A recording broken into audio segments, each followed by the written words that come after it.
Entrar no último dia dos trabalhos deste Congresso, e esta primeira sessão tem o tema geral Pessoa entre Culturas. E cabe-me a mim a honra e o privilégio de moderar esta mesa em que participam João Dionísio Patriquier e António Seis Delgado. Estes três nomes dispensam apresentações, mas penso que para mim são três personalidades pessoanas fundamentais, na medida em que qualquer deles tem publicado obras essenciais para o conhecimento do Fernando Pessoa. João Dionísio, os 3 volumes que preparou para a edição crítica do Pessoa. A poesia de 1915-1920 e os 2 volumes de poesia inglesa. O Patrick é o grande consagrador de Fernando Pessoa em França, com a preparação dessa obra-prima, para mim, obra-prima de edição, que é a edição da Pleiade de 2009. 2001. Reedição em 2009. Que me parece que continua a ser até hoje a mais completa edição de Pessoa em qualquer língua, até mesmo em português. E, finalmente, António Seis Delgado fez um trabalho muito meritório com 2 livros que, para mim, são fundamentais, Fernando Pessoa e a Espanha, e o livro sobre Adriano del Valle e Fernando Pessoa, para o conhecimento de Fernando Pessoa no país vizinho. E, dito isto, eu vou passar imediatamente a dar a palavra ao João Dionísio, que nos vai falar sobre Pessoa bilingue.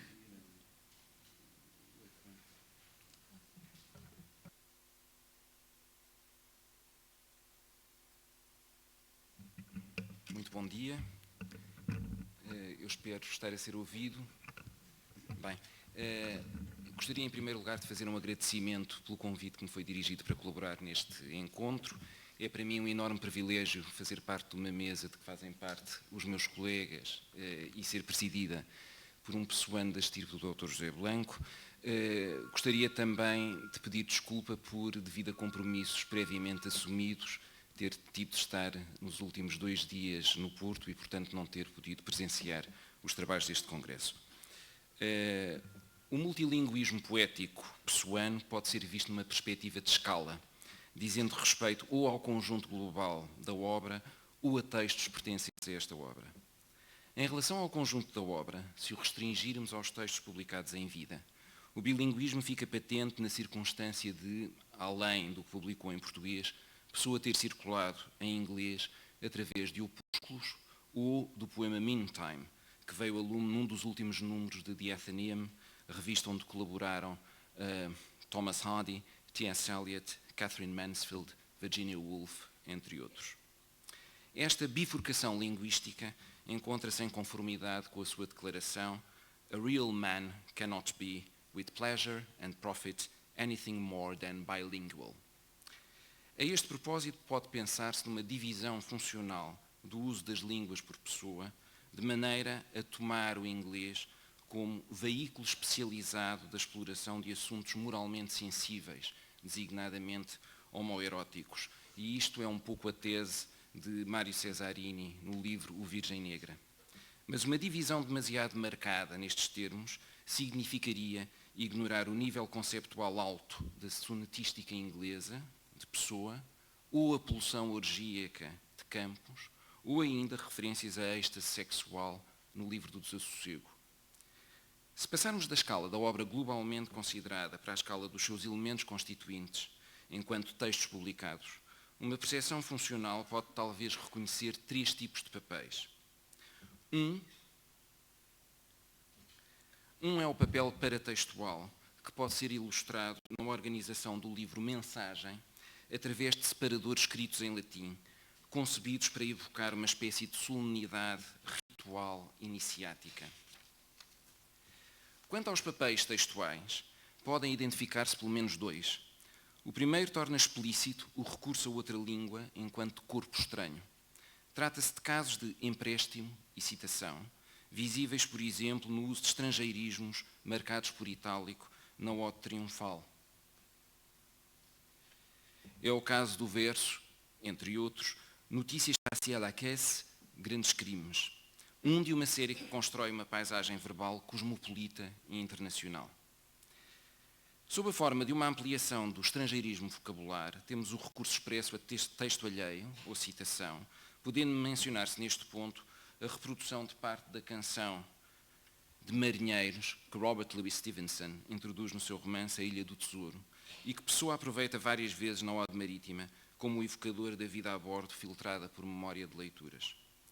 Note-se que os estrangeirismos, que na linguagem comum Pessoa chama irregularidades verbais, suscitam ao autor resistência por considerá-los causa de fialdade.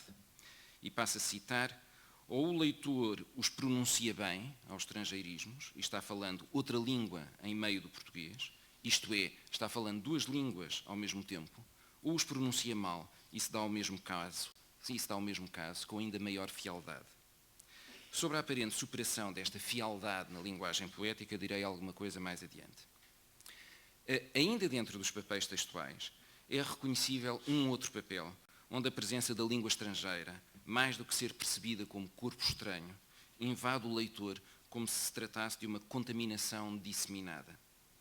Em relação a este aspecto da questão, as odes de Ricardo Reis, nomeadamente por intermédio do reconhecimento de figuras de reordenação frásica, em especial hipérbatos e anástrofes, permitem, estas figuras, a conformação do português a particularidades da sintaxe latina. É esta conformação que ocasiona menor grau de estranheza quando lemos o exercício, um exercício que é um divertimento, mas é um divertimento bem interessante, quando lemos o exercício de tradução que Silva Belchior fez ao passar o seguinte texto de Ricardo Reis para latim. As rosas amo dos jardins de Adonis, essas volucres amo Lídia Rosas, ficou na versão Silva Belchior, hortorum rosas ego Adonis amo, volucres istas amo, Lídia Rosas. Mas a impressão de reconhecimento imediato que o exercício de Belchior suscita, neste caso, desaparece quando observamos a tradução que experimentou de um poema de outro heterónimo. Custos sum gregium, grex cogitationes meae sunt, dificilmente lembrará, sou um guardador de rebanhos, o rebanho aos meus pensamentos. O esquema até aqui apresentado diz respeito aos textos publicados em vida. Se os limites do corpus sob observação se alargarem de maneira a incluir escritos do espólio pessoano, a extensão do uso de outras línguas alarga-se para considerar também experiências poéticas em língua francesa. Como seria de esperar, todos os papéis anteriormente identificados, organização paratextual, empréstimo e citação, disseminação contaminadora, também podem ser observados em textos do espólio. Mas a circunstância de lidarmos agora com documentos in fieri convida a que a questão seja observada sob outra luz. O bilinguismo nota-se, por exemplo, na inserção em inglês de indicações, digamos, de navegação, isto é, sinalizadores de orientação de leitura em relação a textos cuja fronteira pode não ser clara, em especial a fronteira de conclusão. Daí o recurso a sinalizadores como over, que orienta o leitor para observar a outra face da folha, ou to, seguido da indicação do número da página ou da folha para onde o olhar se deve deslocar. De maneira semelhante, verifica-se a utilização de etiquetas referentes ao estatuto de textos manuscritos como copied, com o significado que aquele texto foi passado a limpo. Finalmente, classificações valorativas de certos poemas ocorrem igualmente em inglês, bem como intimações para que se prossiga a construção do texto. Exemplo, add something here, mesmo que o poema tenha sido redigido em português. Veja-se que nestes casos o bilinguismo consiste no uso de um idioma para funções extratextuais, enquanto outro idioma dá a matéria verbal com que é construído o poema. Assim, a língua inglesa é usada fora do texto para a orientação, classificação material, avaliação qualitativa e instrução para o prosseguimento da construção poética. Entretanto, as situações porventura mais interessantes parecem ser aquelas em que o bilinguismo é constituinte expresso ou depreensível da própria gênese do texto. Os requisitos para a sua identificação como constituinte expresso da gênese textual, parecem ser 3. Primeiro, a identificação num mesmo suporte da presença de um segmento de texto, mais ou menos longo, redigido num idioma, acompanhado por outro segmento redigido noutro idioma. Segundo, o reconhecimento que os dois segmentos pertencem ao mesmo texto ou à mesma unidade textual. E o terceiro, o reconhecimento que esse texto é de Fernando Pessoa. Sublinhe-se que estes 3 requisitos são necessários, a verificação da existência de um não dispensando nenhum dos outros. Por exemplo, no documento seguinte, composto por vários segmentos datilografados e alguns acrescentos manuscritos, há um em que podemos verificar o primeiro requisito, uso de 2 línguas, e admite-se que pode ser o mesmo texto, mas a terceira condição já não ocorre, uma vez que, de acordo com a identificação proposta e correta por Fernando Cabral Martins e por Richard Zenith, o segmento em inglês "And all looks lovely in thy loveliness" pertence ao soneto Love's Blindness, do poeta tardo-vitoriano Alfred Austin. Diferente deste caso de tradução incipiente, e até prova em contrário nada mais do que isso, o drama Um Marinheiro, cuidadosamente estudado por Cláudia Fischer, não só cumpre os 3 requisitos que assinalei, como provavelmente será, até agora, a situação de bilinguismo genético mais espetacular patente no espólio pessoano. Tomada à partida como uma tradução do Marinheiro, realizada para francês pelo próprio Pessoa, Fischer argumenta convincentemente que uma outra leitura é possível, defendendo que estamos menos perante uma autotradução do que frente a frente com uma gênese bilingue do drama.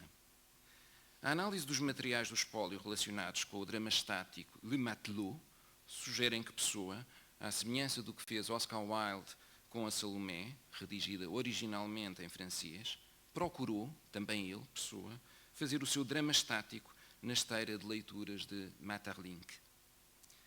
Não fazendo sentido retomar par e passo toda a interpretação de Fischer, é útil destacar os 2 documentos do dossiê genético de O Marinheiro, Le Matelot, que mais a fundamentam. O primeiro é o manuscrito 74B20, que contém, a certa altura, um diálogo em língua francesa entre as veladoras, relativo à parte final do drama e da didascália conclusiva.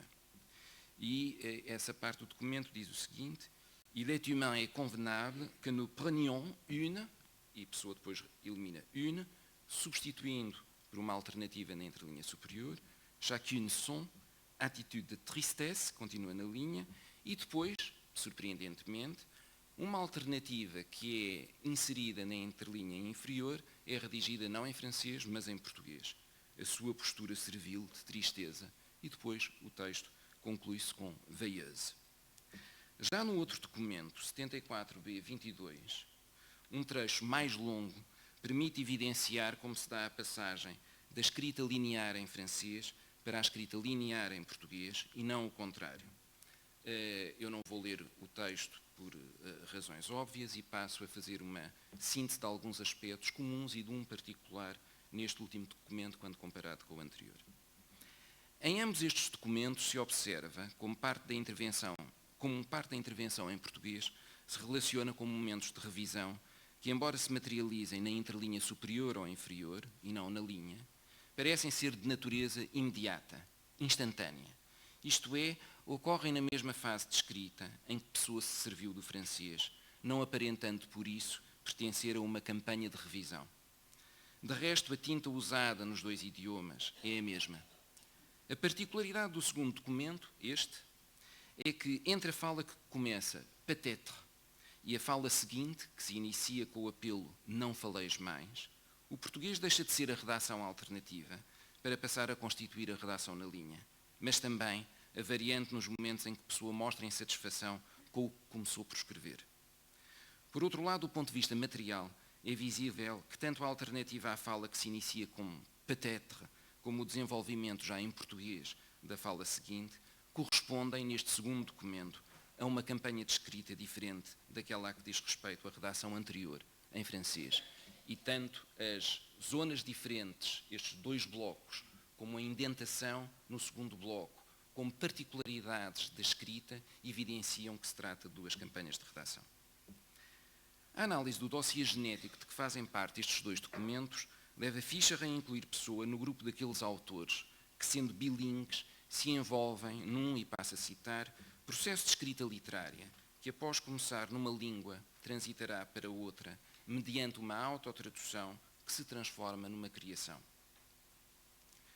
Pergunto então, será este processo contingente e verificável apenas neste caso do marinheiro e em poucas outras situações, ou encontramos-nos perante um elemento para uma teoria inclusiva da poética pessoana?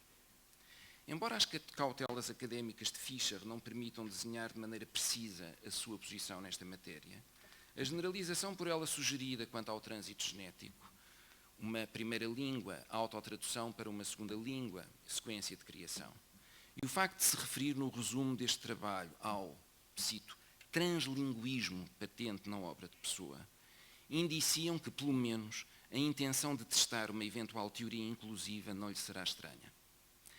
As dificuldades de validação de uma tal tese são óbvias, a principal das quais será a escassez aparente de documentos que cumpram inequivocamente os 3 requisitos atrás enunciados. No entanto, da mesma maneira que a expressão no dossiê genético do marinheiro, casa do meu passado, em português, tão aparentemente pessoana e originalmente pessoana, é resultante da expressão chez mon passé. Quantos outros textos de Pessoa não poderão ser tentativamente lidos à transparência como transposições de textos escritos mentalmente noutras línguas? Sendo o conjunto das autotraduções um ótimo laboratório para este efeito, será útil recordar que o texto da Ode Marítima, publicado no primeiro número de Orfeu, pode conter um erro justamente identificado por Vivina Figueiredo, a partir da comparação que fez com a autotradução que Pessoa preparou deste texto de Álvaro de Campos. De acordo com ela, Vivina Figueiredo, deveríamos ler não sobre as ilhas longínquas das costas deixadas passar, mas provavelmente, graças à consulta da tradução inglesa, sobre as linhas, não as ilhas, sobre as linhas longínquas das costas deixadas passar. Tanto Vivina Figueiredo como Gianluca Miralha se ocuparam das consequências editoriais que a detecção do lapso acarretaria. Mas foi Miralha quem, sobretudo, notou a sintaxe convoluta, estranha, do verso onde ocorre este lapso. Quem diria em português, linhas das costas deixadas passar? Aqui em inglês repugnaria dizer lines of the coasts we left behind. Não poderá ser a impressão de Gianluca Miralha quanto ao caráter convoluto deste verso um resultado do translinguismo de que fala Cláudia Fischer? Os textos autotraduzidos por Fernando Pessoa são, por isso, instrumentais nesta matéria, mas não têm de assambarcar todo o campo pesquisável em relação a este assunto. Primeiro, porque os benefícios escolhidos da sua análise darão alento para uma releitura da poesia pessoana segundo esta orientação, mesmo naqueles muitos casos em que se desconhece a existência de autotraduções. Em segundo lugar, porque há toda a vantagem em proceder a um levantamento sistemático de todos os documentos do espólio pessoano que cumpram os 3 requisitos de que falei. Não serão muitos e serão menos espetaculares do que os materiais do marinheiro, mas justificam toda a atenção. A sequência genética que destes casos pode ser tentativamente extraída parece ser, e que, como é óbvio, precisa de ser testada à medida que novos documentos forem sendo detectados, essa sequência parece ser um segmento incipiente em L1, uma primeira língua, suspenso ou eliminado, separação material, por espaço deixado em branco ou um traço, versão incipiente em L2, mais ou menos desenvolvida. Um bom exemplo disto foi apresentado por Luís Prista e analisado por Patrício Ferrari. Um poema que começa em francês e que se suspende no 3º verso, vindo o terceto a ser cancelado e seguido por uma versão portuguesa. Sendo impossível determinar que forma estrófica teria o poema em francês caso tivesse sido continuado, o reinício em português aproveita o incipit, ganha embalagem que a versão inicial não chega a ter e fixa-se em 3 quadras. Outros casos afins a estes incluem, por exemplo, uma breve reflexão sobre a língua publicada por Luísa Medeiros, iniciada em inglês, continuada em português, uma anotação sobre estética editada por Rita Patrício, também começada em inglês, continuada em português. Mas além destes dados empíricos e de outros, A hipótese de um translinguismo de fundo ganha em ser articulada, esta hipótese ganha em ser articulada com a visão idealista que Pessoa tem da poesia. E aqui a tese de Rita Patrício é absolutamente crucial, na medida em que constitui o argumento recente mais persuasivo acerca da matriz platónica que está subjacente à maneira como Pessoa entende a poesia. Não há melhor companhia do que esta para um passo em que Cláudia Fischer reinvoca a existência de um, e sublinho, arqui-marinheiro. Ao analisar a questão do lugar que para Pessoa a literatura ocupa no sistema das artes, Rita Patrício chama a atenção para o facto de ela, a literatura, preponderar pela capacidade de abstração, mas falhar na aspiração à universalidade por estar obrigada a ser vertida numa língua e apenas numa língua. O poeta tem de escolher uma língua, uma citação de Pessoa, tem que ser composta e expressa numa língua qualquer. Pessoa está a referir-se à poesia. O poeta tem de escolher uma língua porque, como afirma quando reflete sobre a viabilidade de um idioma universal em sentido pleno, e este idioma universal poderia então ser a porta de embarque da poesia para a universalidade, porque não poesia numa língua universal, o que acontece é que, na opinião de Pessoa, there is no language of that sort except it be of the spirit. Não há nenhuma língua natural que possa satisfazer plenamente essa condição. Ora, a condição que a língua mais próxima dessa do espírito tem de satisfazer, segundo outra aproximação ao tema, é, e passo a citar, is that the language be as pliant as possible, so that there be in it as full a capacity for expression of all moods as can be, a consequent capacity to admit, by translation, the reflex of other languages, and thus dispense, from the literary standpoint, with the learning of them. Repito, the language be as pliant as possible. Pessoa falará noutro texto acerca do português como the most pliant and complex of the Romance languages.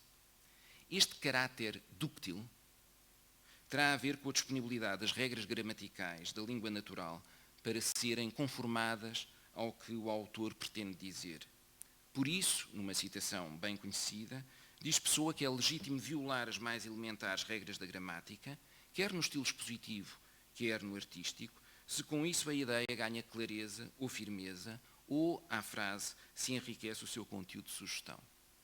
O exemplo dado de seguida, bem conhecido, sobre a transitivização do verbo ser, num verso assumido na voz de Deus, é ó universo, eu sou-te. O que ilustra bem aquela ductilidade, mas também a estranheza, na língua portuguesa manipulada por Pessoa. E concluo, além disto, como também surge num apontamento anterior, o português aparece como uma língua onde as outras línguas podem aparecer refletidas. Isto pode ser, por um lado, um sinal trivial de uma menor capacidade de Pessoa para tornar plástico o francês e mesmo o inglês. A partir de determinado momento da sua maturidade como autor, a plasticidade é uma característica do português e, como tal, amplamente explorada por Pessoa. Mas também pode ser uma marca maior, e não trivial, da aproximação, por parte dele e do seu uso do português, àquela linguagem do espírito. Mais provavelmente, tratar-se-á da conversão da situação particular de Pessoa quanto aos diferentes níveis de proficiência que detém em várias línguas, à conversão disto numa sugestão de lei geral. Muito obrigado.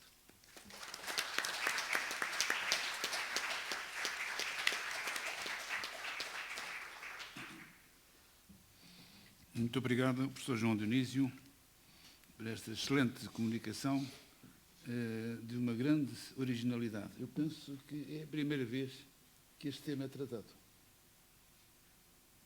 Há vários colegas que falaram disso, enfim. Mas de uma maneira tão compreensiva como fez, penso que é a primeira. Muito obrigado. Vou dar a palavra a seguir ao Patrick Hiet, que nos vai falar sobre... Primeiro, começa por uma citação: ouvir bem os sons que nascem. Antoine Bonnet, Pedro Amaral e Xavier Daillet, à escuta de Pessoa. Muito obrigado. também queria repetir os mesmos termos que iniciaram a palestra do meu vizinho, agradecimentos a todas as pessoas para este congresso magnífico e de que estou muito feliz a pertencer, e nomeadamente nesta mesa com os meus amigos aqui. E eu vou desenvolver uma reflexão a partir da conclusão do João. Ele falou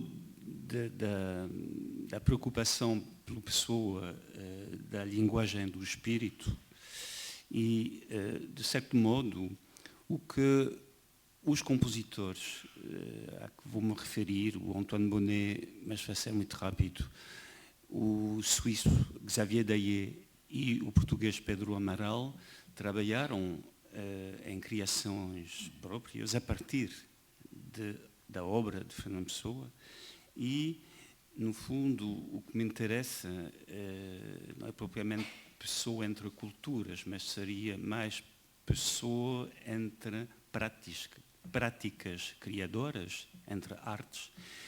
E o trabalho dos compositores é um trabalho, no fundo, que pode ajudar a revelar algumas coisas escondidas no labirinto verbal de Fernando Pessoa.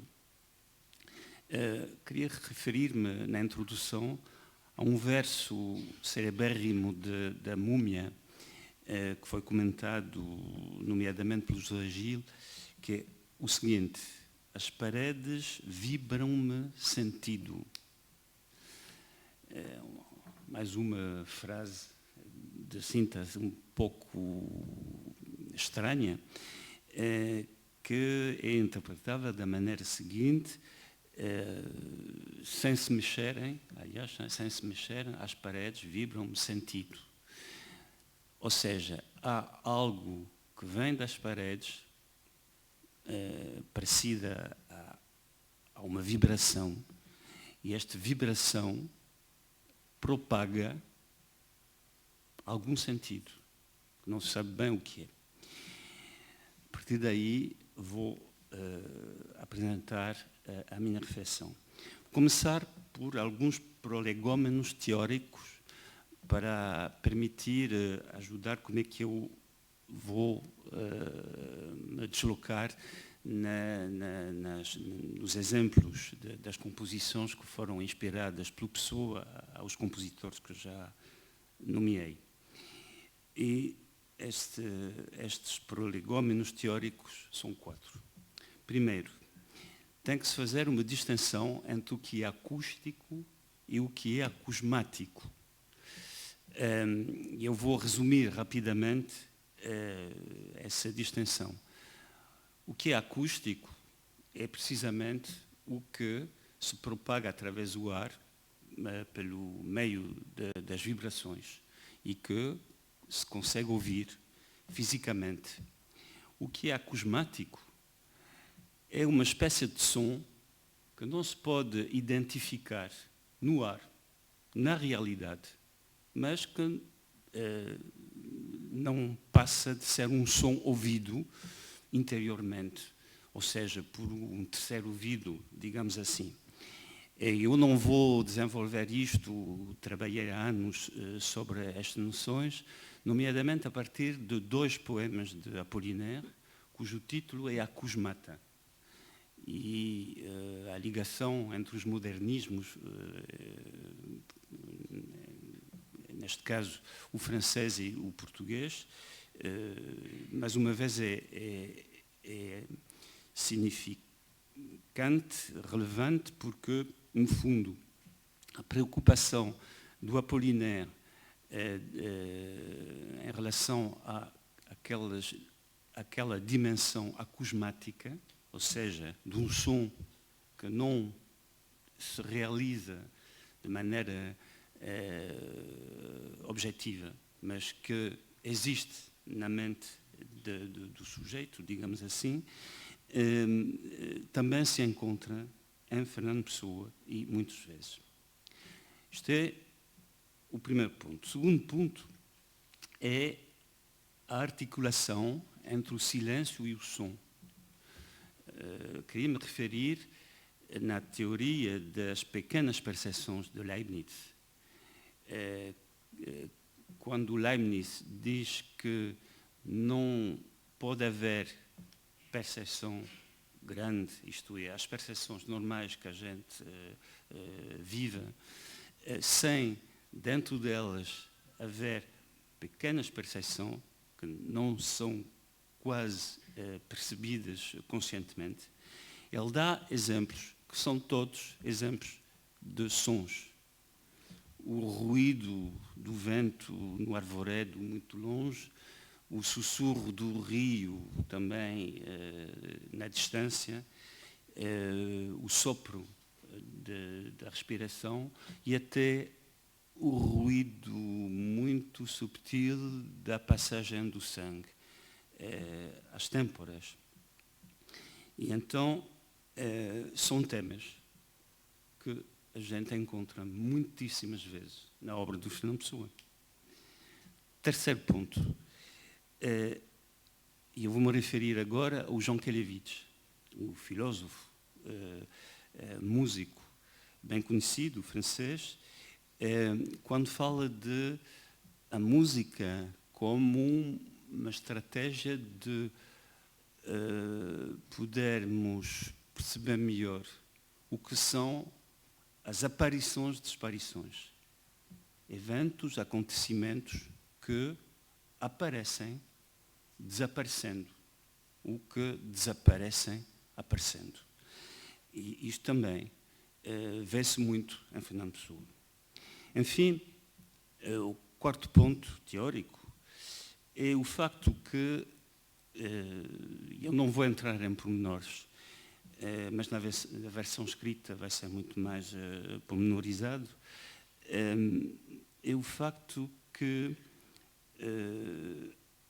a famosa linguagem do espírito de que falaste é capaz de ser a música.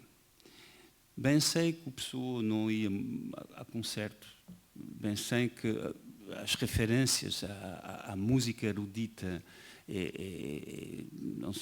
são quase ausentes da obra, mas toda a gente sabe que há muitas referências à música da rua, à música do povo, fado e outras manifestações de ceguinhos na esquina.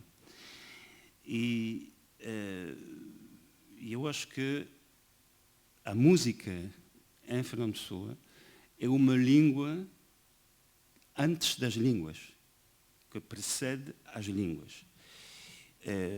Por exemplo, posso referir-me à figura do Matt Fiedler, no livro epónimo inglês que ele escreveu, porque, no fundo, as pessoas têm línguas, estão a viver numa aldeia, podem comunicar, só que aquilo tudo é totalmente posto ao avesso quando se pode ouvir o Matt Fiedler a tocar o instrumento. E aí aparece uma coisa muito interessante, que é a noção de espectralidade. Isto é, a articulação entre o domínio acústico e o domínio acusmático é um dispositivo espectral. Duas coisas são possíveis ao mesmo tempo. Há uma coisa real que é assombrada, de qualquer modo, por uma outra dimensão sonora, que é o acusmata. Eu vou passar a dar alguns exemplos pessoanos, e o primeiro é um verso do guardador de rebanhos. Aquele senhor tem um piano que é bom ouvir, mas não é tão bom como o sussurro do vento através do arvoredo. E o poema acaba assim: para que ter um piano? É melhor ter ouvidos e ouvir bem os sons que nascem. Ouvir bem os sons que nascem. Repare-se que a fórmula está ligada aos 4 pontos que já falei. Isto é, ouvir bem os sons que nascem só pode ser possível quando a escuta é ao mesmo tempo acústica e acusmática. Ouvir bem os sons que nascem, claro que trata de articulação silêncio-som, aparição, desaparição e também uma música que é antes das outras manifestações sonoras. E aí o Pessoa, no fundo, prefigura preocupações de compositores como o John Cage ou como o Xenakis, já que o Xenakis, quando começou a usar dos sons de glissandi sistematizados, dizia o que é um glissando. O glissando é o facto, em vez de aparecer um som que tem um início, um meio e um fim, o glissando não tem início nem fim, porque houve uma manifestação antes, há uma manifestação depois, e a gente só entra naquela passagem do silêncio a silêncio através de um deslizo, não é, que é o glissando. Queria agora dar algumas precisões sobre esse tema a partir de outros exemplos, mas vou ir rapidamente porque queria mandar ouvir alguma música.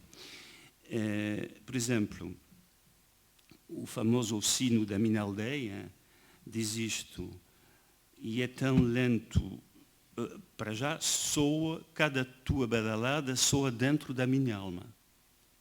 Domínio acusmático. E é tão lento o teu soar, tão como triste da vida, que já a primeira pancada tem um som de repetida. Isto é, há uma coisa que não se sabe bem qual é a origem. Onde nasce o som? O que é som? O que é eco? É um bocadinho semelhante à teoria dos movimentos brownianos, não é? Que não se sabe bem o que começa, o que não começa, etc. E lembro de que este sino da minha aldeia é o primeiro poema de um díptico, Impressões do Crepúsculo, que é seguido pelo poema Pauis de Roçar em Ânsias, que talvez seja o único poema realmente ligado ao paulismo. E funciona um pouco o segundo poema como a exploração, no âmbito do chamado paulismo, do segredo acusmático do eco exprimido no primeiro. E Impressões do Crepúsculo, a partir daí, o que são impressões? São a matéria propícia à possibilidade da visão. O Zé Gil falou ontem da ligação entre o ritmo e a visão, e estamos aqui num dispositivo semelhante, isto é, há impressões que são de ordem acústicas e acusmáticas ao mesmo tempo, e isto proporciona a matéria de aparecerem visões. Bom, não vou dar mais exemplos porque, enfim, a Pessoa realmente, a obra de Pessoa tem muitíssimos exemplos desta natureza. Gostava agora de passar aos compositores, à escuta, da escuta do Pessoa. E gostava de ouvir convosco alguns inícios de obras inspiradas pelo Pessoa aos compositores que eu já nomeei. Porquê? Porque já que todo o início é a articulação do silêncio e do som, é nascimento do som, talvez a gente possa ter uns exemplos reveladores dessa maneira com que os compositores ajudam a compreender melhor a obra de Fernando Pessoa. Nas temáticas, claro, que são as minhas hoje. Podemos ter o ecrã. Vamos ouvir o início da ópera do Pedro Amaral, que aliás é uma encomenda da Gulbenkian, composta a partir de alguns extratos da Salomé. E também, nomeadamente no incipit, ele chama isso um incipit, uma frase que vem da famosa Carta sobre os Heterônimos. E eu vejo diante de mim, no espaço incolor mas real do sonho, as caras, o gesto de Caeiro, Ricardo Reis e Álvaro de Campos. Vou comentar antes de ouvirmos, assim vocês vão poder verificar se estou a dizer verdades ou mentiras. Há um som pedal, isto é, uma vibração, que permite o aparecimento do som a nascer, e há o que vou chamar um estremecimento de xilófono e outros instrumentos. E depois a voz, um canto suspendido numa única nota, um pouco como no canto sospeso de Luigi Nono, até que aparece a palavra sonho. Eu vejo diante de mim, no espaço incolor mais real, do sonho, e no sonho há uma mudança de nota, há outra nota. De modo que temos 3 camadas sonoras verticais, aquele som pedal, aquela movimentação melódica dos instrumentos, e depois outra coisa sem movimento, não é, que é a repetição da mesma nota pelo cantor. E 3 camadas horizontais, porque no fundo, e camadas horizontais, porque no fundo há motivos que vão se repetir. E há uma coisa muito engraçada, é que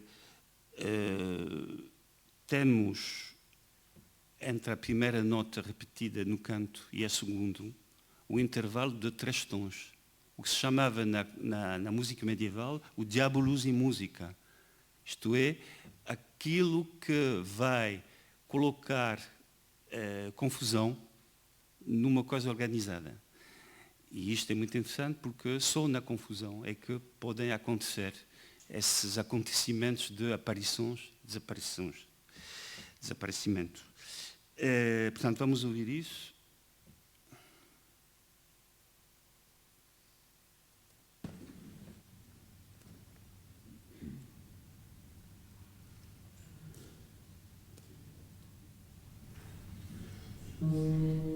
Som pedal.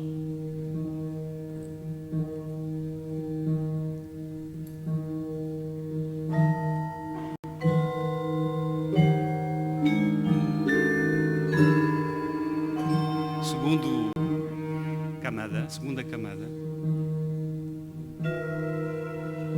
Repetida. Canto suspenso. Eu vejo.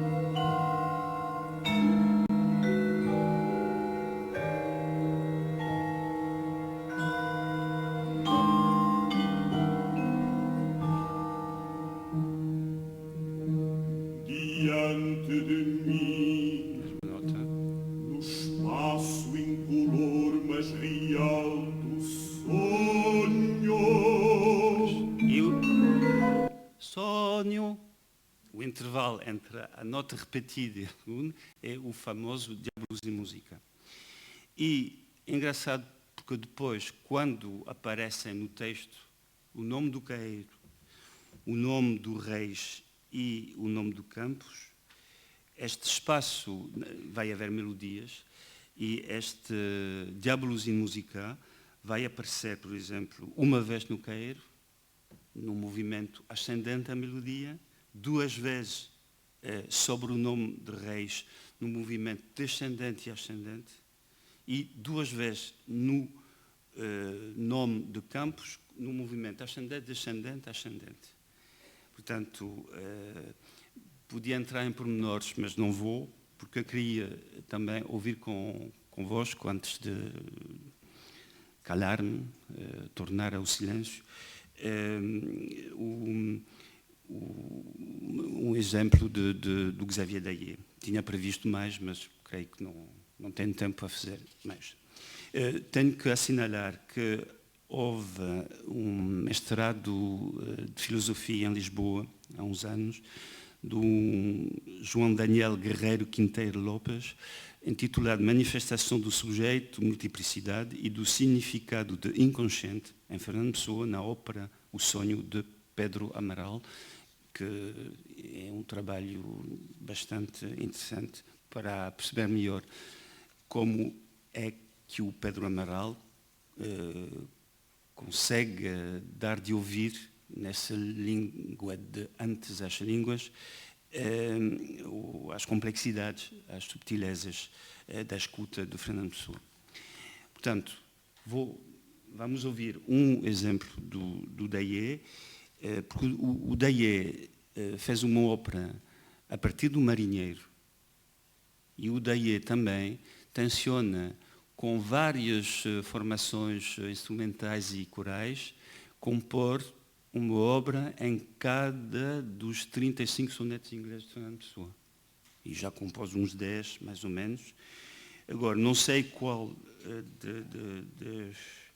o que é que depois vamos ouvir o soneto 10, porque também começa com um som pedal, isto é, aquele mesmo procedimento do som que nasce, e também joga no intervalo do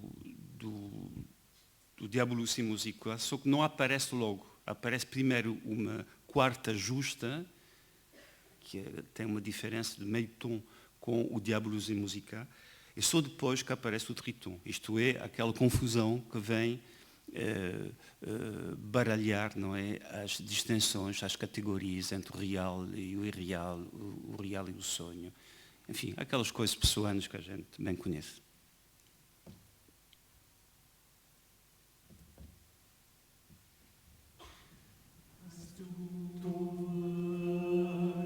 Som pedal, e comecem a aparecer o desenvolvimento, os ecos.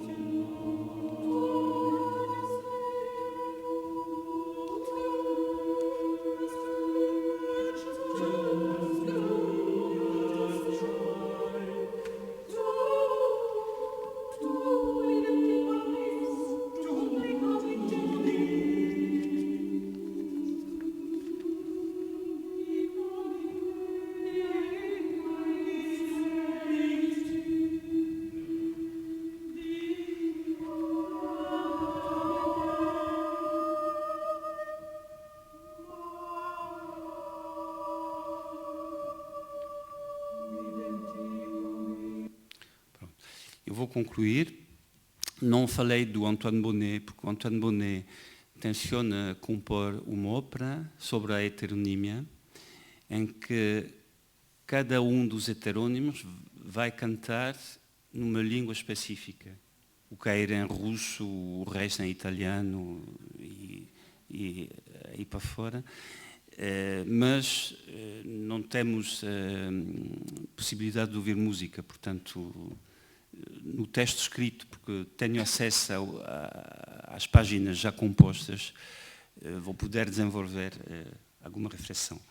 A única coisa que queria dizer para acabar é que em 1985 o então Ministério da Cultura organizou, no âmbito dos 50 anos da morte de Fernando Pessoa, um concurso internacional de composição musical, e eu, como tenho também uma formação musical, compus uma obra, uma espécie de oratório chamada Além da Dor, a partir do verso da mensagem: quem passar além do bujador tem que passar além da dor. que também é uma tentativa de exprimir musicalmente a complexidade da polifonia dos heterónimos. E fui um dos 4 premiados. Sei que há uma cópia da partitura que está arquivada aqui nessa instituição Gulbenkian. E eu podia ter tomado exemplos também de um trabalho que foi o meu naquela altura, para tentar transpor na linguagem musical estes fenómenos de ligação entre acústica, acusmático, esta maneira de fazer perceber melhor os sons que nascem. Muito obrigado.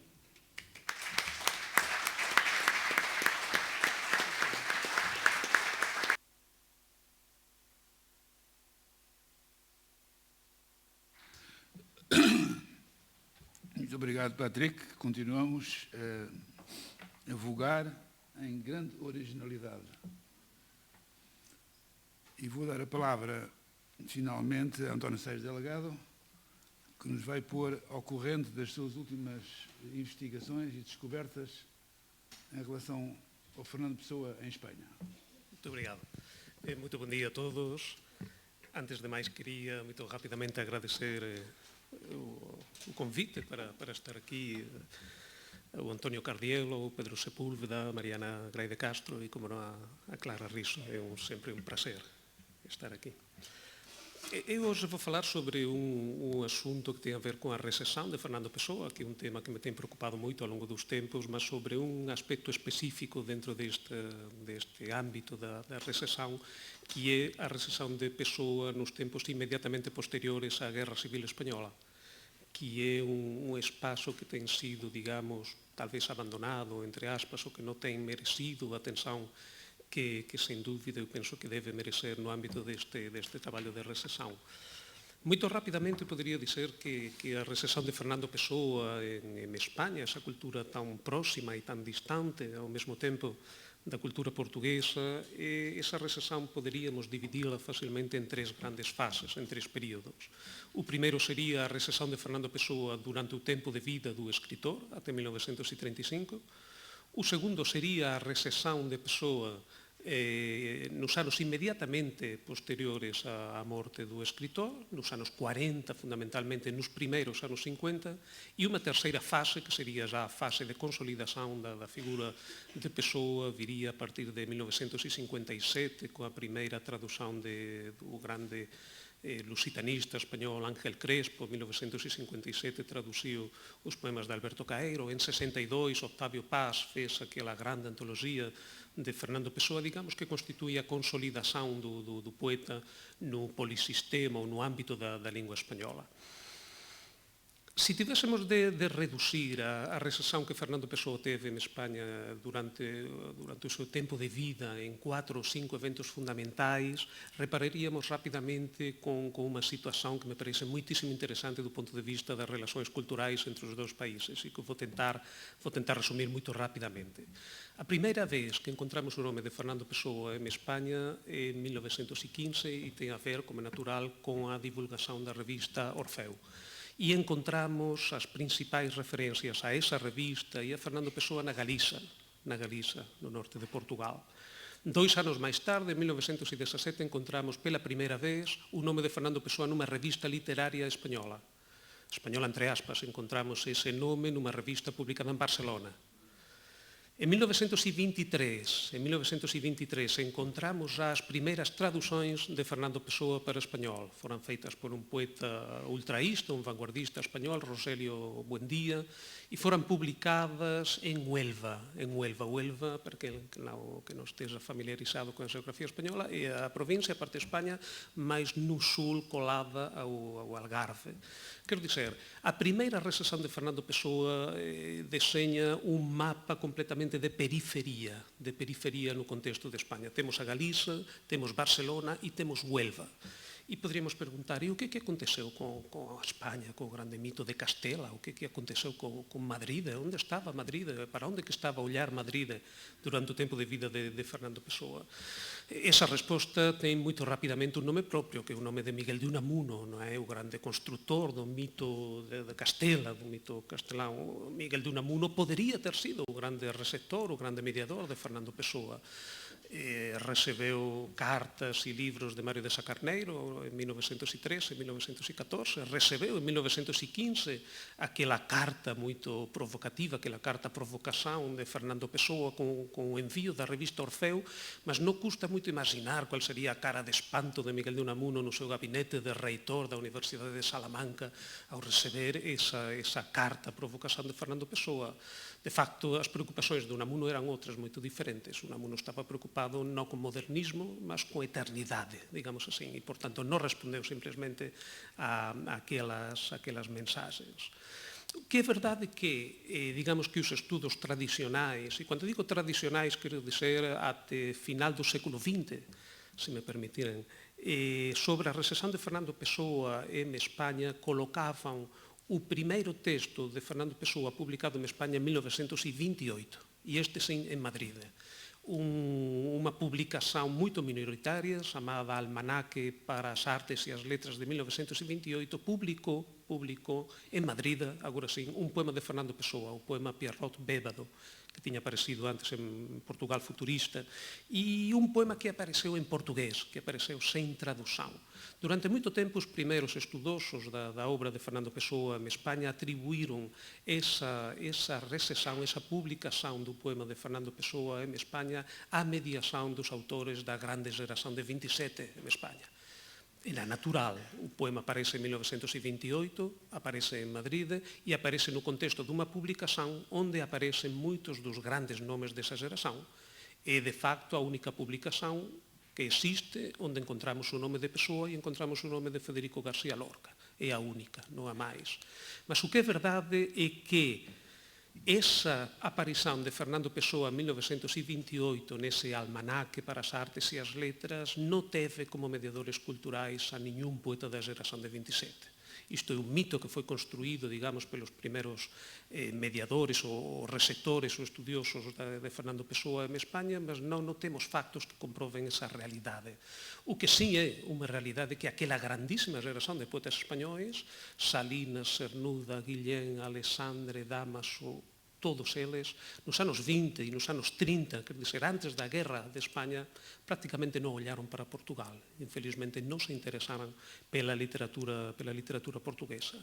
Si ese poema de Fernando Pessoa chegou a ser publicado en 1928 foi, e en Madrid, non foi grazas ou a través de ningún autor español, foi grazas ou a través de Almada Negreiros, que en 1928, como sabemos todos, residía en Madrid, tiña unha rede de contactos realmente espectacular, non só no ámbito da literatura, mas tamén no ámbito das artes plásticas, dos jornais, do mundo de cinema, tiña unha rede impresionante de contactos, e foi a través da mediación de Almada que encontramos ese poema de Fernando Pessoa en 1928. En 1935, por finalizar o período de vida, encontramos a última referencia en vida de Fernando Pessoa en España. E esta, sim, é unha referencia canónica e central, digamos, na cultura española, no sentido de Castela.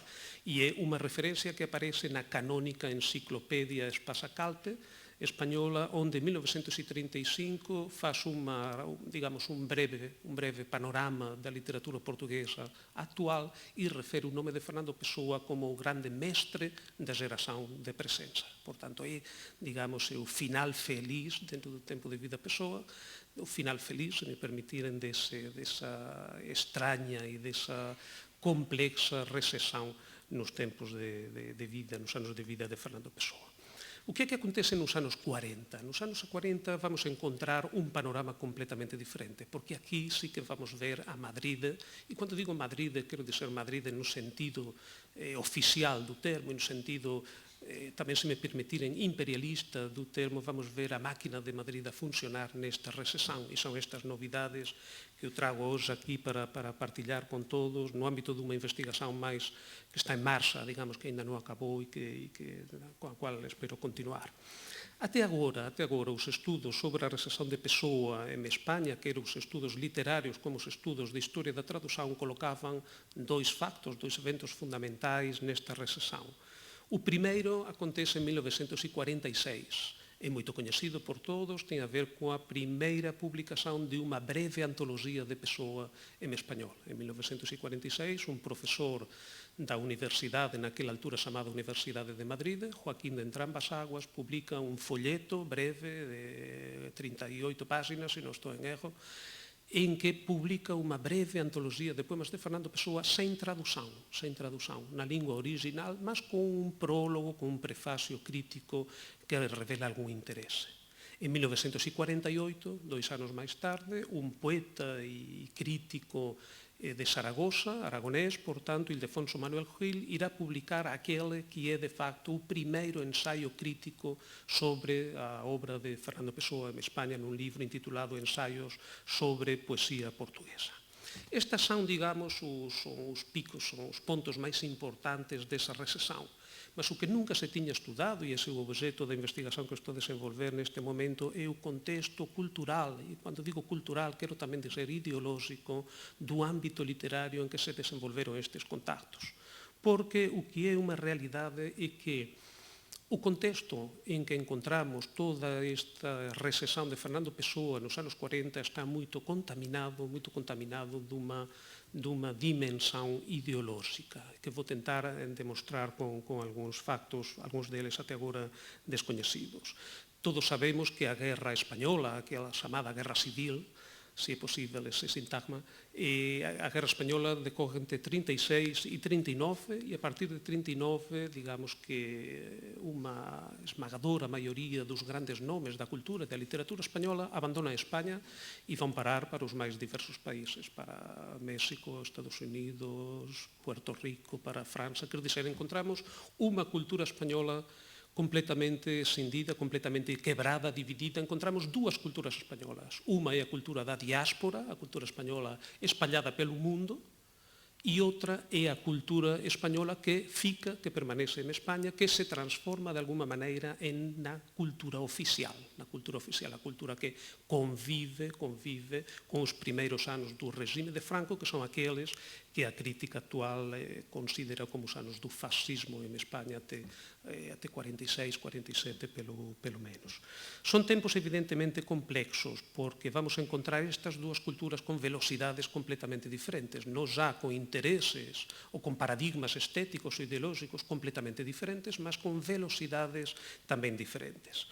Son tempos en que se tornaba preciso, dentro do aparato do Estado español, construir unha especie de legitimación da idea de que a cultura que ficaba dentro de España, esa que se transforma en cultura oficial, era tamén unha cultura forte, era tamén unha cultura legítima. Quer dizer, todos sabían que a situación da cultura española que permanecía en España era o estado de bancarrota. Estaba en falencia, os grandes nomes todos estaban espallados pelo mundo. Mas era preciso construir para o futuro a memoria, a partir dos alicerces dos anos 40, dunha nova cultura forte, ou que desempeñase un papel forte no ámbito do espazo español. Dese punto de vista, tamén era preciso criar un discurso único, un discurso oficial que pretendía transformarse nunha especie de sistema ideolóxico, e no cual as relacións entre España e Portugal son absolutamente fundamentais. Dentro dese contexto vamos ver tamén como há unha necesidade, até agora moito esquecida pela crítica, que é a necesidade de, mesmo nas revistas máis oficialistas da literatura española dos anos 40, penso sobre todo en dúas revistas, unha revista Garcilaso, que já toma como nome o nome do grande poeta soldado, non é? Español, clásico, Garcilaso, quer na revista Escorial, que era mesmo unha revista vinculada á Falange, ao partido único do regime, vamos a encontrar, a pesar disto non ter sido moito divulgado pela crítica, vamos a encontrar con alguma frecuencia, eu diría con relativa frecuencia, nomes de escritores estranxeiros, nomes de escritores estranxeiros. Con que finalidade? Eu diría que non é con a finalidade de propiciar unha apropiación deses nomes para o regime, non ten nada a ver con isto, ten a ver con a tentativa de legitimar un sistema no cual o cosmopolitismo tamén era un valor. Quer dizer, os poetas vinculados ideolóxicamente ao sistema tentaban mascarar ese isolamento de España en relación ao resto da Europa a través dunha construción artificial mediante a cual convidan ou utilizan ou traducen algúns escritores estrangeiros que colocan na vanguarda como dicendo nós tamén estamos a par do que acontece no mundo. E é exactamente nese contexto, moito curiosamente, que decorre a recesión de Fernando Pessoa nos anos 40. Por exemplo, no ano 1944, e vou começar a dar algúns dados concretos, en 1944 encontramos unha tradución dun poema de Fernando Pessoa, do poema que comeza Cualquier música, traducido por un poeta moito novo, na altura tiña 25 anos, chamado Rafael Morales. É un poema que se publica na revista Garcilaso, na revista tradicionalista por excelencia da poesía española, unha revista que defende unha poesía de corte absolutamente tradicional, onde aparece moitísima poesía religiosa, digamos, toda a poesía propia do contexto dun período de posguerra. Aí vamos encontrar esa tradución do poema de Fernando Pessoa. Quen era Rafael Morales? Era un poeta moito novo, era un poeta que tiña estudado, curiosamente, tiñase licenciado en literatura portuguesa na Universidade de Coimbra. Na Universidade de Coimbra. Por tanto, era unha persoa que estaba a par do que acontecía nos anos 40 en Portugal, probablemente acompañou as primeiras publicacións das obras da Ática e tamén sentiu, digamos, esa necesidade de traducir un poema de Fernando Pessoa. En 1939, recuando apenas 5 anos ou uns anos no tempo para constituir este contexto, é moito importante un evento de natureza política e é a asinatura entre os dois gobernos do Tratado de Paz e não agressão, em 1939, assinado pelo embaixador de Espanha em Portugal, na altura Nicolás Franco, irmão de Francisco Franco, e que dará pé, digamos, será o alicerce para a constituição em 1942 do Bloco Ibérico. Primeiro do Pacto Ibérico e depois do Bloco Ibérico. A península constituía-se, digamos, numa aliança perante o perigo da situação no resto da Europa. E existe unha extensa serie de actividades contextualizadas neste período de alianza peninsular que, sen dúbida, teñen como antecedentes inmediatos asumidos por todos eles, por portugueses e por españois, por un lado, o integralismo lusitano de Antonio Sardiña e, en paralelo a ele, as teorías do grupo denominado Acción Española de Ramiro de Maeztu. Digamos que poderíamos resumir isto no tópico do hispanismo, da hispanidade como grande proxecto mundial. Non sería agora o iberismo que o regime de Salazar vinculaba ideolóxicamente ao republicanismo español, mas sería o hispanismo, a hispanidade. É evidente que a través destes contactos encontramos unha proliferación espectacular de intelectuais e de escritores que escribían nos gabinetes oficiais e que facían recitais nos hotéis de luxo de toda a península. Eu referí que Rafael Morales estudou na Universidade de Coimbra. Há dois factos simbólicamente moito interesantes neste proceso e ambos con sede na Universidade de Coimbra. En 1939, como já disse, foi asinado ese pacto de non agresión, mas un ano antes, apenas 4 meses antes, en 1938, a Universidade de Coimbra concede un doutoramento honoris causa fundamental neste contexto, que é o doutoramento honoris causa ao intelectual catalán Eugenio Tors, un grande intelectual catalán moito prestigiado internacionalmente, mas que, curiosamente, a pesar de ser nos seus inicios un grande defensor do catalanismo e, digamos, que un símbolo da Cataluña, a partir de 1936 entrou na falange española, levou con ele o Adriano del Valle, o poeta Adriano del Valle, e transformouse nun icone da cultura oficial e oficialista. E ele é recoñecido en 38, cando já estamos nese contexto altamente politizado, é condecorado, digamos, pela Universidade de Coimbra co doutoramento honoris causa. vamos quase unha década para frente, saltamos de 38 para 49 e tamén estamos de novo na Sala dos Capelos da Universidade de Coimbra, onde vamos asistir a un novo doutoramento honoris causa. En 1949, a personalidade española distinguida con doutoramento honoris causa en Direito pela Universidade de Coimbra é nada máis e nada menos que Francisco Franco, o ditador. Numas cerimonias absolutamente espectaculares, das quais inmediatamente foran publicados todos os textos en España, un livriño que se intitula Franco en Portugal, textos e discursos, onde encontramos todos os discursos daquelas cerimonias, e tamén encontramos unha revista gráfica chamada Mundo Hispánico, con unha reportaxe gráfica absolutamente espectacular daquele evento. O que é verdade é que quer nun acto, quer no outro, encontramos unha serie de personaxes que están íntimamente vinculados á falanxe española e ao contexto da cultura oficial, esa tentativa de construir unha cultura oficial española, que todos eles, curiosamente, están directamente vinculados con Portugal. Encontramos Eugenio d'Ors, que foi a persoa que convidou Teixeira de Pascuais para ir para Barcelona en 1917-18. Encontramos, talvez, o grande pirotécnico da poesía fascista española, Ernesto Jiménez Caballero, un escritor moito interesante de facto, que foi director dunha revista chamada La Gaceta Literaria, publicada entre 27 e 32, directamente vinculada con a xeración de Lorca, na cual se publicaba durante uns tempos unha gaceta portuguesa coordenada en directa articulación con os homes da presenza, mas que acabou mal porque Jiménez Caballero, conforme, digamos, a súa deriva intelectual e aproximándose máis para o fascismo, comezaba a actuar, digamos, con unha afán máis protagonista e máis imperialista de tentar concentrar a capital do mundo intelectual en Madrid, e, lógicamente, os homes da presenza non reagiron ben perante esta situación. De facto, Jiménez Caballero escreveu todo un libro dedicado a Franco como honoris causa pela Universidade de Coimbra. En 49, apenas 3 meses depois desta condecoración de Coimbra, escreve un libro intitulado Amor a Portugal. Amor a Portugal, que realmente o que esconde é toda unha extensísima crónica daqueles eventos e toda unha tentativa de apoiar ese discurso ideolóxico. Encontramos tamén neses doutoramentos a Eugenio Montes, un poeta español que comeza na vanguarda máis radical, mas que rapidamente tamén pasa para a deriva ideolóxica máis radical e que nos anos 40 e 50 foi director do Instituto Español en Algerés de Lisboa e foi adido da embaixada. E foi realmente o grande anfitrión de todos estes eventos. Encontramos tamén a Dionisio Ridruejo, outro poeta oficial que foi xefe, director de propaganda no mundo fascista dos anos 40 en España. Digamos que foi o homólogo Antonio Fejo.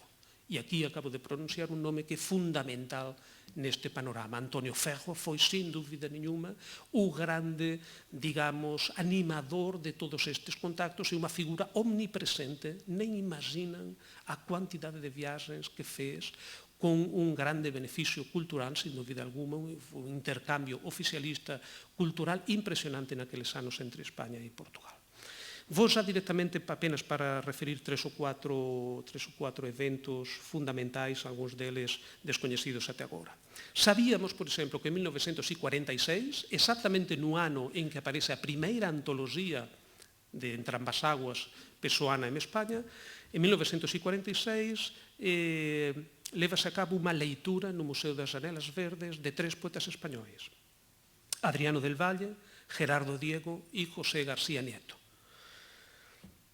Gerardo Diego é a figura máis interesante, sen dúbida alguma destes 3. É un home que comezou no mundo da vanguarda ultraísta, o creacionismo do xileno Vicente Huidobro, unha figura con personalidade propia. Mas Adriano e García Nieto son escritores completamente virados para unha poesía, digamos, de xogos florais. Penso que esta expresión é capaz de ser esclarecedora. Se me permitirem unha pequena brincadeira, há un poema que eu já referi algunhas veces dun escritor español contemporáneo, noso contemporáneo, que define moito ben qual é o valor real do ponto de vista canónico destes escritores oficialistas, e é un poema, é apenas unha cuadra relativa a este poeta José García Nieto, e diz así, se me permitiren, diz: ontem pesaron as obras de José García Nieto, 20 kilos peso bruto, 20 gramas peso neto. Ese é un bocado, digamos, o que o cánone da literatura española resolveu acreditar deste. Mas o que é moito interesante é que nesta leitura destes tres poetas oficiais, organizada, como non, pelo tándem Antonio Ferro, Dionisio Ridruejo, os dois xefes de propaganda, encontramos tres autores, Adriano, Gerardo e García Nieto, directamente vinculados con Portugal. Adriano del Valle, máis coñecido, já tive a oportunidade de falar nisto, viaxou moito a Portugal naqueles anos en que tiña un papel importante na política do regime, foi dando entrevistas a jornais de Lisboa en que, digamos, que ia construindo unha memoria diferente da súa relación con Fernando Pessoa. Ele, de facto, coñeceu Fernando Pessoa, foi o único poeta español que coñeceu Fernando Pessoa con alguma, digamos, con alguma realidade. Nas entrevistas de 46, conforme o mito de Pessoa comezaba a adquirir un grande valor, nas entrevistas de 46 refería: eu coñecí Fernando Pessoa, así coincidí co ele en Lisboa. Nas entrevistas en 48 já refería: fui un grande amigo de Fernando Pessoa, de facto. Nas entrevistas a unha de 52 en que já refería: Fernando Pessoa viña a miña procura ao meu hotel en Lisboa para colaborarmos juntos. Por tanto, faz unha construción interesantísima do ponto de vista ideolóxico desta memoria da súa relación con Fernando Pessoa. Gerardo Diego, e este é un dado até agora descoñecido, Gerardo Diego, sabíamos que tiña traducido un poema de Fernando Pessoa, o Mostrengo, que tiña sido publicado nunha colectánea en 1960, e pensábamos que o poema tiña sido feito para a ocasión, já na década de 60 ou en finais de 50. Nada diso. Gerardo Diego traduciu o Mostrengo nos anos 40 e, de facto, e esta é unha novidade, no ano 44 e no ano 46 encontramos en España dois recitais de poesía portuguesa en espazos moito significativos. O primeiro é no Alcázar de Sevilla, o segundo é no Hotel Ritz de Madrid, portanto, dois espazos absolutamente simbólicos onde foron recitados, tamén con, como é natural, a mediación de Antonio Ferro, poemas de varios escritores portugueses, entre os quais encontramos a leitura deste poema, o Mostrengo, el monstro, segundo a tradución de Gerardo Diego. Nesas dúas leituras, que eran descoñecidas, encontramos de facto que houve tres poetas españois que fixeron as traduções, e os tres poetas españois son de moito peso. É Gerardo Diego, é Dámaso Alonso, e é José María de Cosío, autor dunha grande antoloxía de sonetos portugueses. En 1945, e acabo já só máis 3 minutos, en 1945, isto era tamén descoñecido, ese poeta García Nieto, que era director daquela revista Garcilaso, publica nun jornal tamén moitísimo periférico en Murcia, digamos que já temos os 4 cantos da península, Murcia, no Mediterráneo, publica un artigo en 1945, até agora non referido, en que comeza con estas palabras: dentro das letras, estou a traducir, dentro das letras portuguesas, comeza así, é Fernando Pessoa, sem alguma dúvida, o máis grande poeta contemporáneo. Comeza con esa frase. E en 1946, este 45, en 46, as palabras con que comeza o prefacio para esa antoloxía, a primeira antoloxía de Pessoa en España, son as seguintes: non ten dúbida que de toda a lírica lusitana contemporánea, a figura máis importante e trascendental é Fernando Pessoa. É evidente que há unha sintonía directa na construción desta linguaxe e deste especie de mito de Pessoa. Non é, de facto, por acaso que, tamén un facto nunca referido até agora, esa primeira antoloxía de Pessoa en España de 46 foi publicada pelo CSIC, o prestigiadísimo hoxe en día CSIC, Centro Superior de Investigações Científicas de España, que no nascimento desa institución esteve directísimamente vinculado ao mundo da falange española, portanto, como orientación absolutamente inmediata. E tamén non é por acaso que entre ambas aguas foi tamén director da revista Escorial, a revista máis radicalmente tradicional de toda a literatura. Acabo apenas con unha mínima reflexión. Dentro deste intercambio oficialista encontramos varios paradoxos sobre os quais teremos de continuar a investigar. Por exemplo, non encontramos dentro desta... Primeiro, eu non diría de maneira alguma que os poetas españois tentan apropiarse ideológicamente de Pessoa, nada disso. Eu diría que Pessoa entrou dentro dun pacote de poemas, ou digamos que os poetas españois máis familiarizados coa cultura portuguesa nos anos 40 asisten ao lanzamento de Fernando Pessoa e, sen grande coñecemento da obra de Pessoa, facen, digamos, o labor de mediação e levan Fernando Pessoa para España. Isto pareceme nítido porque non há referencias, por exemplo, á mensaxen. O Pessoa nacionalista non existe para estes autores, non existe. Moito pelo contrario, o que eles privilegian é o mundo dos heterónimos, é o fascinio pelos heterónimos e a figura de Álvaro de Campos.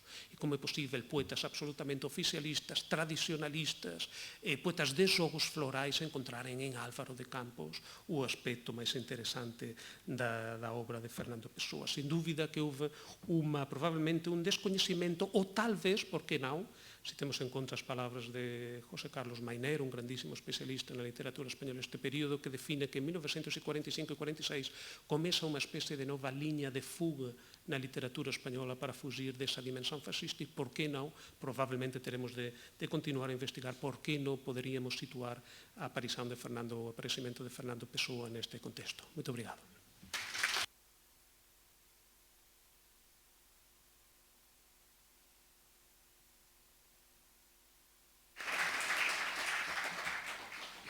Muito obrigado, António Sérgio Delgado, e obrigado pelo trabalho beneditino que continua a fazer nas suas escavações arqueológicas, poéticas, luso-espanholas. Estamos já na hora do café, da pausa de café. Eu queria perguntar à Clara se nos autoriza que faça os 5 minutos para perguntas da assistência.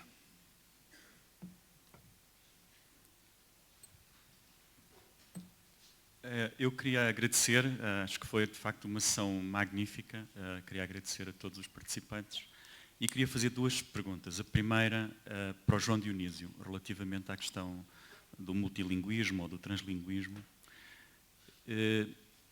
que é o seguinte: lembrei-me quando estava a ouvir a apresentação da tradução que Pessoa faz de Raven e de algumas reflexões que ele tem sobre tradução, em que define a tradução como uma paródia translinguística, uma paródia que é feita de uma forma noutra língua.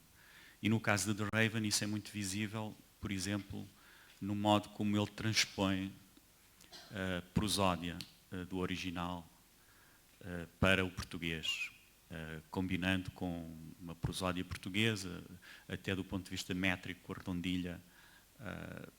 E nota-se em outros textos dele essa contaminação entre, neste caso a nível rítmico, mas podíamos falar também do ponto de vista das estruturas e de outros aspectos da língua.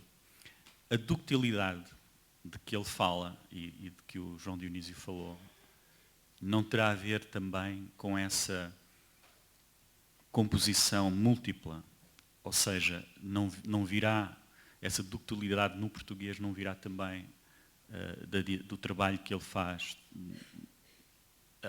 através das línguas, no espaço entre as línguas. E também a outra questão para o Patrick Kellier, eu gostei também muito da sua análise da questão do som e da música e de onde vêm os sons. E perguntei-me também se nós não podemos pensar esse problema do acústico e do acusmático em relação à prosódia dos heterónimos. Isto é, os heterónimos não seriam apenas concepções, personalidades, linguagens, mas também músicas diferentes. Se não há também uma relação entre o acusmático e o acústico na própria prosódia da escrita e das vozes dos heterónimos.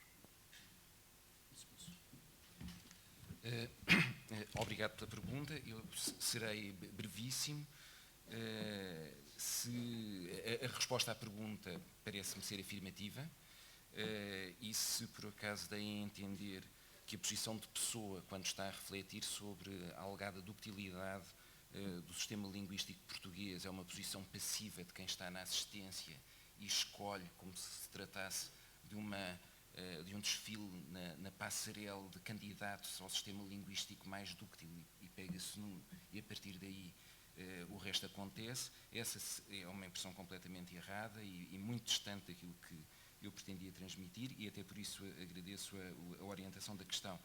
Para mim é óbvio que a ductilidade está na capacidade de manipulação da língua, que é típica de Fernando Pessoa em N ocasiões, patente no exemplo de que o Manuel Portela falou, mas em vários outros. E portanto, isto ajuda-me bastante a corrigir uma impressão que em nenhuma ocasião eu queria ter dado.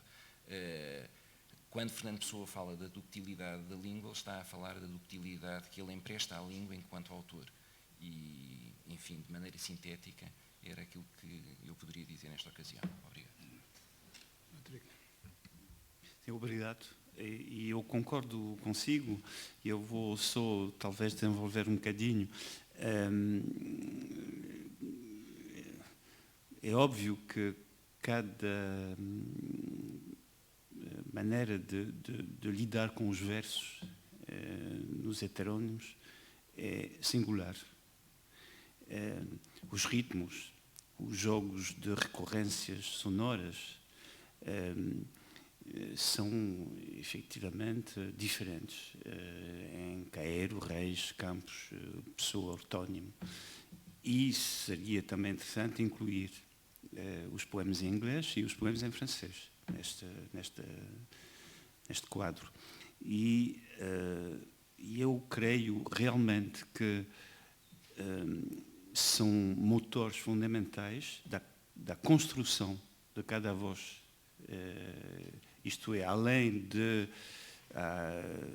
as postulações metafísicas, ontológicas, estéticas de cada um, há uma matéria de linguagem, que é uma matéria sonora, que tem a ver com aquela problemática do acústico, acusmático,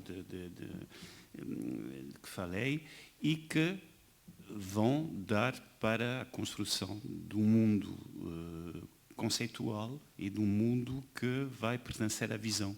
Isto é, a partir daquela matéria mesmo de trabalho quase musical sobre os sons da língua, vai-se construindo um sistema de concepção do mundo, concepção da linguagem, e, claro, umas visões particulares a cada um deles. Muito obrigado. São horas de irmos tomar o nosso café. E eu queria só pessoalmente agradecer aos três intervenientes desta mesa as 3 lições que me deram. Hoje aprendi muitas coisas. Hoje, muito obrigado. Muito obrigado. Eu aqui não fui um moderador, fui um aluno. Muito obrigado pelas vossas lições. Vamos tomar o café.